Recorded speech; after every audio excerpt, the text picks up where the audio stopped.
حضرت عائشہ رضی اللہ تعالی عنہا نے بتلایا کہ میں نے رسول اللہ صلی اللہ علیہ وسلم سے نماز میں ادھر ادھر دیکھنے کے بارے میں پوچھا۔ آپ نے فرمایا کہ یہ تو ڈاکہ ہے جو شیطان بندے کی نماز پر ڈالتا ہے۔ صحیح بخاری حدیث نمبر 751۔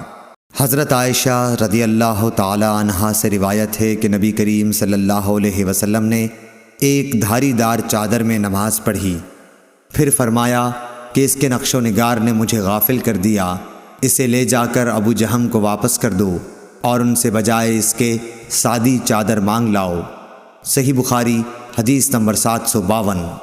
قتیبہ بن سعید نے بیان کیا، انہوں نے کہا کہ ہم سے لیث بن سعد نے نافع سے بیان کیا، انہوں نے ابن عمر رضی اللہ تعالی عنہ سے، آپ نے بتلایا کہ رسول اللہ صلی اللہ علیہ وسلم نے مسجد میں قبلے کی دیوار پر رینٹ دیکھی۔ آپ اس وقت لوگوں کو نماز پڑھا رہے تھے، آپ نے نماز ہی میں رینٹ کو کھرچ ڈالا، پھر نماز سے فارغ ہونے کے بعد آپ نے فرمایا کہ جب کوئی نماز میں ہوتا ہے تو اللہ تعالیٰ اس کے منہ کے سامنے ہوتا ہے، اس لیے کوئی شخص سامنے کی طرف نماز میں نہ تھوکے۔ اس حدیث کی روایت موسیٰ بن عقبہ اور عبدالعزیز ابن ابی رواد نے نافع سے کی۔ صحیح بخاری حدیث نمبر 753۔ ابن شہاب نے کہا کہ مجھے انس بن مالک رضی اللہ تعالی عنہ نے خبر دی کہ حضور صلی اللہ علیہ وسلم کے مرض وفات میں مسلمان فجر کی نماز پڑھ رہے تھے۔ اچانک رسول اللہ صلی اللہ علیہ وسلم نے حضرت عائشہ رضی اللہ تعالی عنہا کے حجرے سے پردہ ہٹایا۔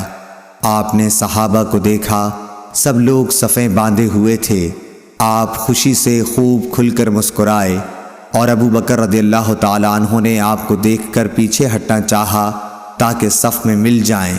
آپ نے سمجھا کہ آن حضور صلی اللہ علیہ وسلم تشریف لا رہے ہیں۔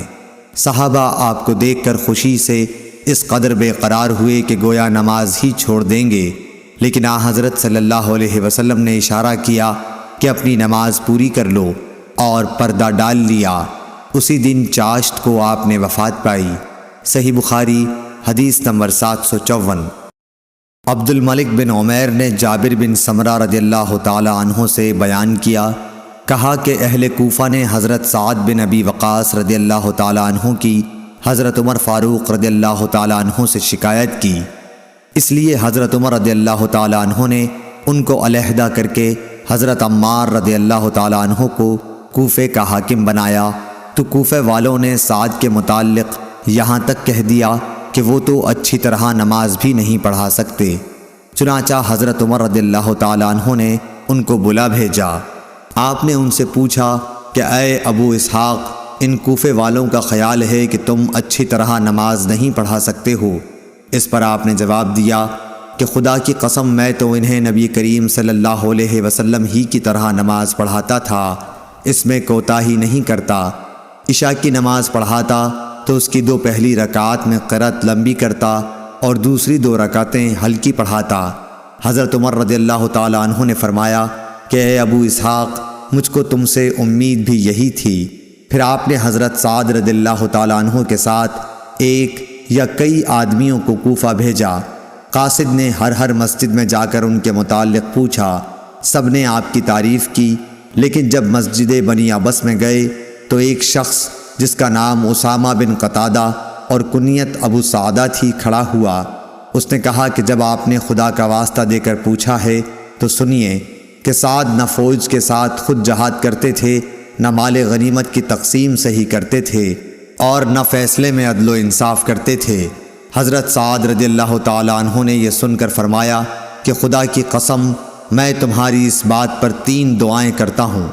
اے اللہ، اگر تیرا یہ بندہ جھوٹا ہے اور صرف ریا و نمود کے لیے کھڑا ہوا ہے تو اس کی عمر دراز کر اور اسے خوب محتاج بنا اور اسے فتنوں میں مبتلا کر۔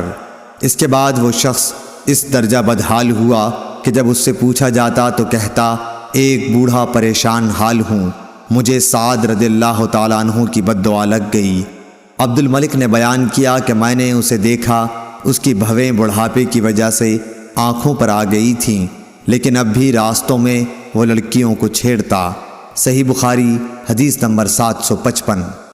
حضرت عبادہ بن صامت رضی اللہ تعالی عنہ سے روایت ہے کہ رسول کریم صلی اللہ علیہ وسلم نے فرمایا، جس شخص نے سورہ فاتحہ نہ پڑھی اس کی نماز نہیں ہوئی۔ صحیح بخاری حدیث نمبر 756۔ حضرت ابو ہریرہ رضی اللہ تعالیٰ عنہ سے روایت ہے کہ رسول اللہ صلی اللہ علیہ وسلم مسجد میں تشریف لائے۔ اس کے بعد ایک اور شخص آیا، اس نے نماز پڑھی، پھر نبی کریم صلی اللہ علیہ وسلم کو سلام کیا۔ آپ نے سلام کا جواب دے کر فرمایا کہ واپس جا اور پھر نماز پڑھ، کیونکہ تو نے نماز نہیں پڑھی۔ وہ شخص واپس گیا اور پہلے کی طرح نماز پڑھی اور پھر آ کر سلام کیا، لیکن آپ نے اس مرتبہ بھی یہی فرمایا کہ واپس جا اور دوبارہ نماز پڑھ، کیونکہ تو نے نماز نہیں پڑھی۔ آپ نے اس طرح 3 مرتبہ کیا۔ آخر اس شخص نے کہا کہ اس ذات کی قسم جس نے آپ کو حق کے ساتھ مبعوث کیا ہے، میں اس کے علاوہ اور کوئی اچھا طریقہ نہیں جانتا، اس لیے آپ مجھے نماز سکھا دیجئے۔ آپ نے فرمایا کہ جب نماز کے لیے کھڑے ہو تو پہلے تکبیر کہہ، پھر آسانی کے ساتھ جتنا قرآن تجھ کو یاد ہو اس کی تلاوت کر، اس کے بعد رکوع کر، اچھی طرح سے رکوع ہو لے تو پھر سر اٹھا کر پوری طرح کھڑا ہو جا، اس کے بعد سجدہ کر پورے اطمینان کے ساتھ، پھر سر اٹھا اور اچھی طرح بیٹھ جا، اسی طرح اپنی تمام نماز پوری کر۔ صحیح بخاری حدیث نمبر 757۔ سعد بن ابی وقاص رضی اللہ تعالیٰ عنہ نے حضرت عمر رضی اللہ تعالیٰ عنہ سے کہا، میں ان کوفہ والوں کو نبی کریم صلی اللہ علیہ وسلم کی طرح نماز پڑھاتا تھا۔ ظہر اور عصر کی دونوں نمازیں کسی قسم کا نقص ان میں نہیں چھوڑتا تھا۔ پہلی 2 رکعتیں لمبی پڑھتا اور دوسری 2 رکعتیں ہلکی۔ تو حضرت عمر رضی اللہ تعالیٰ عنہ نے فرمایا کہ مجھ کو تم سے امید بھی یہی تھی۔ صحیح بخاری حدیث نمبر 758۔ شیبان نے بیان کیا، انہوں نے یحییٰ بن ابی کثیر سے بیان کیا، انہوں نے عبداللہ بن ابی قتادہ سے، انہوں نے اپنے باپ ابو قتادہ رضی اللہ تعالیٰ عنہ سے کہ نبی کریم صلی اللہ علیہ وسلم ظہر کی پہلی 2 رکعتوں میں سورہ فاتحہ اور ہر رکعت میں ایک سورت پڑھتے تھے۔ ان میں لمبی قرأت کرتے تھے، لیکن آخری 2 رکعتیں ہلکی پڑھاتے تھے۔ کبھی کبھی ہم کو بھی کوئی آیت سنا دیا کرتے تھے۔ عصر میں آپ صلی اللہ علیہ وسلم سورہ فاتحہ اور سورتیں پڑھتے تھے، اس کی بھی پہلی 2 رکعتیں لمبی پڑھتے، اسی طرح صبح کی نماز کی پہلی رکعت لمبی کرتے اور دوسری ہلکی۔ صحیح بخاری حدیث نمبر 759۔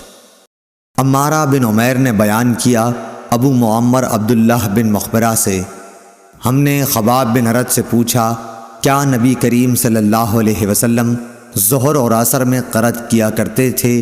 تو انہوں نے بتلایا کہ ہاں۔ ہم نے پوچھا کہ آپ لوگوں کو کس طرح معلوم ہوتا تھا؟ فرمایا کہ آپ کی داڑھی مبارک کے ہلنے سے۔ صحیح بخاری حدیث نمبر 760۔